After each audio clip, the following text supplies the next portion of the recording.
Why, hello to all you out there in YouTube land.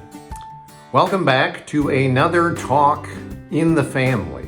These are those kinds of discussions where we aren't doing Bible study, we aren't doing sort of questions and seeker-sensitive topics about things. We're literally talking unabashedly about those very Christian, overtly Christian things that have influenced me over the years, especially in the early stages of my faith development.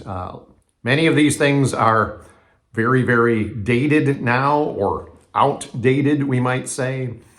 Some of them might be anti-popular now, but that's okay. I think sometimes it's good just for us to look back at how we grew in our faith and just give thanks to God and share with one another little resources that were there to help us, even if these things aren't around anymore, or even if they're not in vogue, even in Christian culture anymore. In those last two videos, we talked exclusively about music. And there was a while in the conception of this little video series where I was like, man, it might almost be all music. I was influenced by a lot of music and a lot of artists as I grew in the faith. But today I want to give you a book, and it is the book Brokenness by Nancy Leigh DeMoss.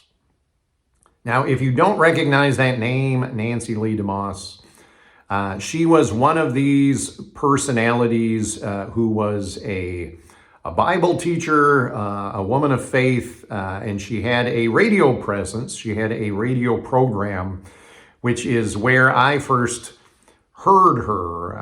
In my college years and early marriage years, spent a lot of time listening to Christian radio, and it was where I was living at the time. It was an equal mix of musical programming and talk programming.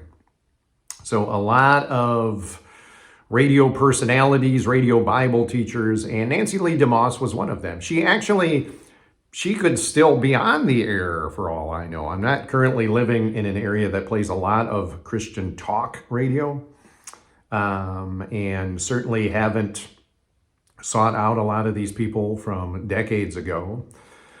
But I've always appreciated her radio ministry. She, to me, was very much kind of like a pre-Beth Moore, popular, was a speaker a lot of times in women's circuits. But I thought just had a very sound, humble approach to Bible teaching. And in one of the programs that I was listening to, so this would have been in the early 2000s, in the early stages of my marriage,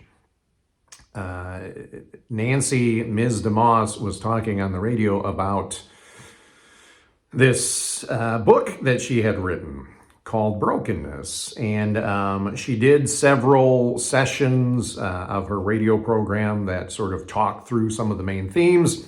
And I was intrigued enough that I put it on my Christmas list. It's not uncommon for me to put books on my Christmas list, and this was one of them, and one of the books that I indeed received.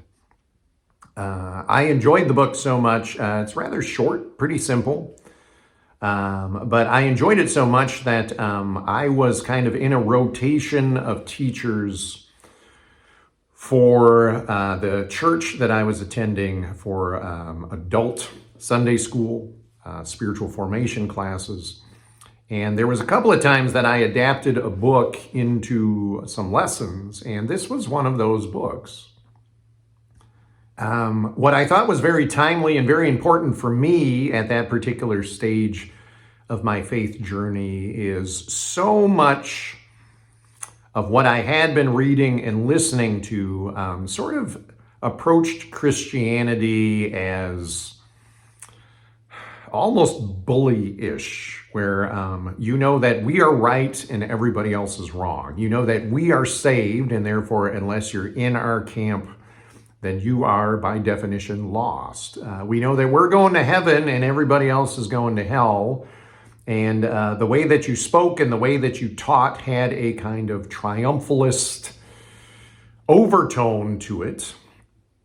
And what I loved about Brokenness was Ms. DeMoss sort of walks us through so many of those Bible scriptures that talk about how God dwells in the contrite and broken heart.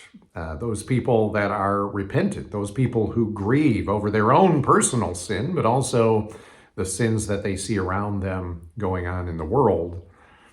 And how humility is really one of those keys to true intimacy with God and true growth in the faith. And again, if you read the Gospels, it's very difficult to see Jesus as coming across with an arrogant,